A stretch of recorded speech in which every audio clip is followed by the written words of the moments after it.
Hey guys, MedicFletch coming back at you. Today we're going to be talking about what it takes to become an EMT and paramedic.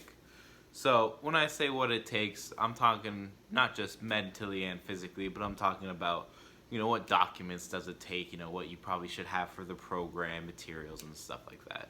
So let's get right into it. So what it takes, very first thing that it takes is you're going to need a program.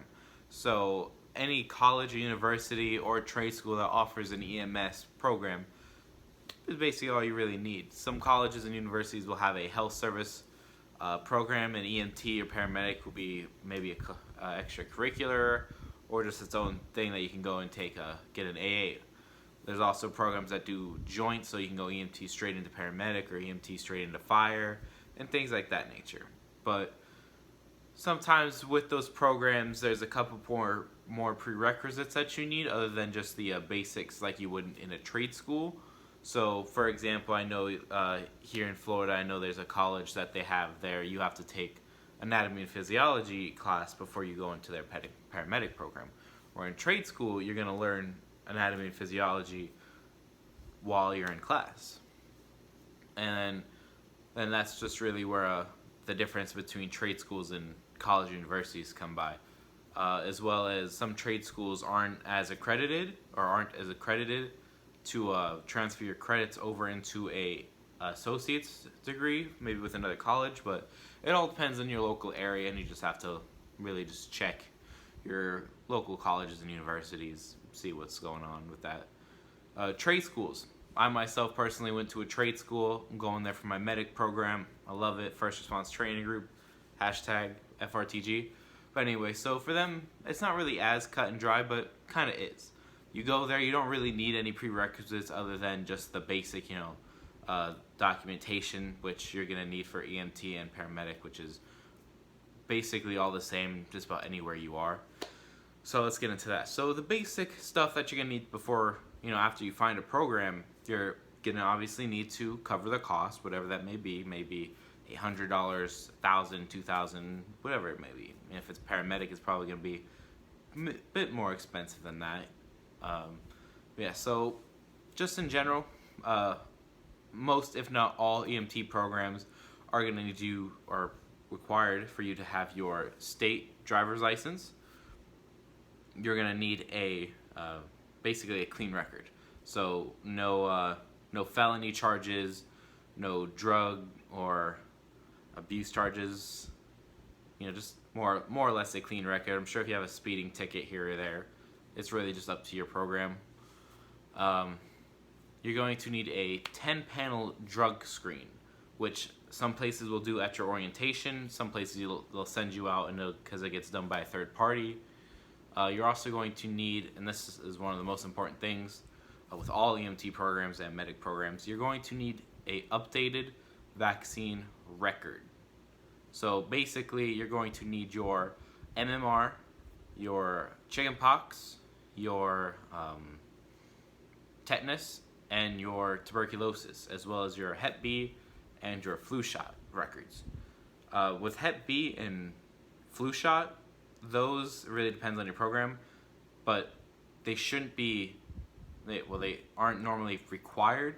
They're more optional, because if you don't have them, then you have to sign a declination. And if you don't know what that is, it's just a form saying you recognize that you prefer that you have it, but you're legally saying that you don't, and that you won't get them, or maybe you're going to get them later. That's really all it is. If you don't have those records up to date of that you've got that shot within 10 years, you're also going to need to provide a titer form. What a titer form is basically just blood work showing how much of the actual vaccine is still in your system currently. The only other things you may need, your program might require you to have black boots. It's really up to your program. Not all programs are the same. Some programs might give you their full uniform. Some may require you to go out and buy a uniform. It's really up to your program. The only other things, it varies, but you'd really have to check with your local and state programs just to double check. So next things up. So let's talk about physical. What does it take physically to be an EMT or paramedic? Physically, it doesn't really take too much. just be in some sort of good standing health. Be able to perform CPR for at least 5 minutes. Speaking of CPR, one thing I did miss, really important thing, all EMT programs are obviously going to be required to have your CPR and or BLS provider card. If you don't have it currently, you shouldn't need to worry about it. If a program does EMT or paramedic, then they normally do their CPR and BLS there as well, so you won't really need to worry about that too much. Or you can just always look into finding one in your area. There's always places with American Heart Association that offer the course. Anyway, back to physically. So yeah, physically, be able to do CPR for about 5 minutes. Other than that, it's not like you have to be a super fit, fantastic person to be in EMS. Firefighter is a bit different, that you actually have to pass a physical test. So that it's a little bit different than EMT and paramedic. It's a little easier to be an EMT and paramedic physically than it is firefighter. Alright, so mentally, probably one of the biggest things mentally is, you have to have that mindset. You have to be ready to go into that EMT program dedicated. You need to focus a lot of your time to that.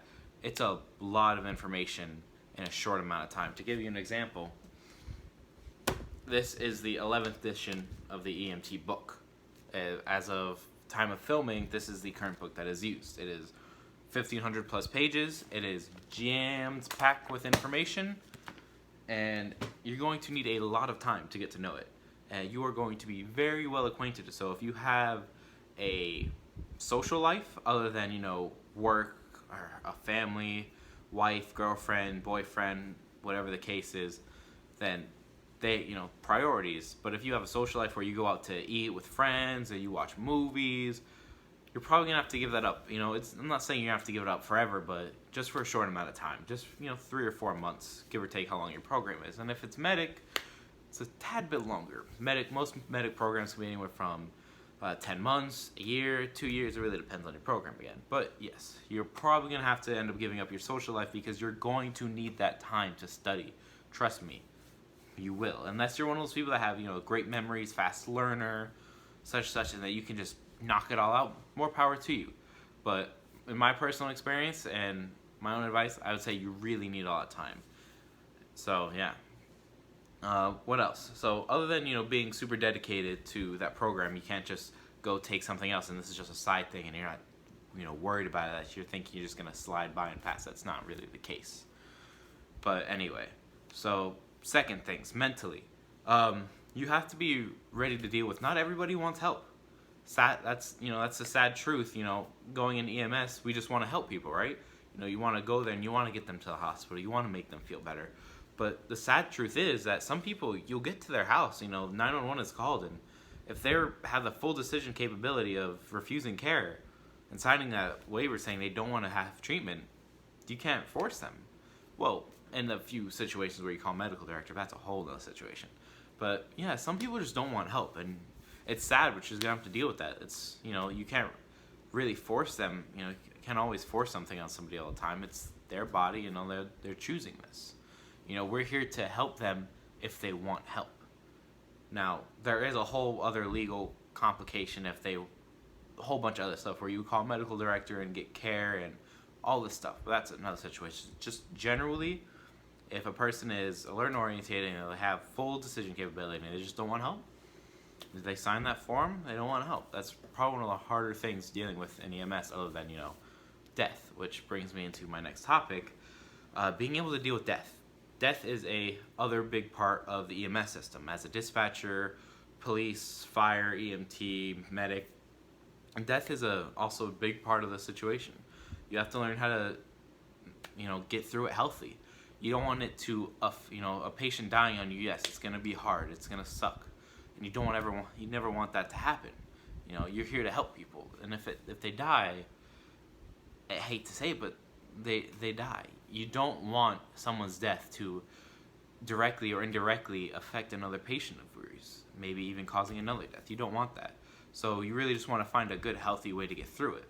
So if you're a person and you can't deal with death, you'll either find a way or you probably won't be in this career field much longer. some people run, some people exercise. You can talk to others, join groups. There's always support for people with this. When you're going through your courses, they'll always, help. There's wellness and health sections. They'll talk about good ways to help. If you join an agency or go into fire service, there'll be resources to help. So don't ever think that you're there alone and that you're the only burden to bear. There's always someone there to, lend an ear or have a shoulder for you. So don't ever think that you're alone on it. But that's probably one of the biggest things on being mentally prepared. There are some other things when it comes to being mentally prepared. So, being able to stomach, blood and vomit and poop. I've had instructors that, there aren't poop guys or there aren't blood guys or vomit. And working in this career field, yes, you're going to be seeing those and you're going to have to deal with it. If you absolutely cannot see it, touch it, do whatever, and you pass out, probably not the best field. I've met instructors that can't deal with poop. I've met an instructor that had to get over a phobia of blood. And when I meant phobia, I forgot the name, whatever it's called, but he found a way to get over it. It's kind of cool, actually. But yes, you will need to find a way to deal with it, or you won't probably last in this field long. I'm not saying you have to be able to stomach it completely. I'm not entirely squeamish to poop or vomit, but I don't necessarily like seeing it. I deal with it, and that's what you're just gonna have to find a way. But really mentally, that's all it is. And then material-wise, going into a program, just the basics. You don't really need anything too extravagant. Some programs will require you to have like an oxygen key, a face mask, like if you're doing CPR, like a one-way valve face mask. Some places require you to have also most programs, if not all, will require you to have trauma shears, which are basically the scissors that cut through all clothes. There's some really good ones out there, but it's not like you really need to go spend a whole bunch of money for school. When you join an agency and get a job, go ahead, do whatever you like. But beyond that, notebooks, pens, pencils, a backpack, a laptop, it's really up to you, material-wise, just however you get through your schooling. I'll also make another video talking about tips, tricks, and good things to know through paramedic school and the classroom and the labs and all that. But those are for another videos for another week. I just wanted to quickly give you guys a video of what it really takes to just be an EMT or paramedic, something real simple. I'm going to try and get a video out every single week. I'm trying my best. It was just a little bit crazy. But other than that, have a great day, guys. MedicFletch.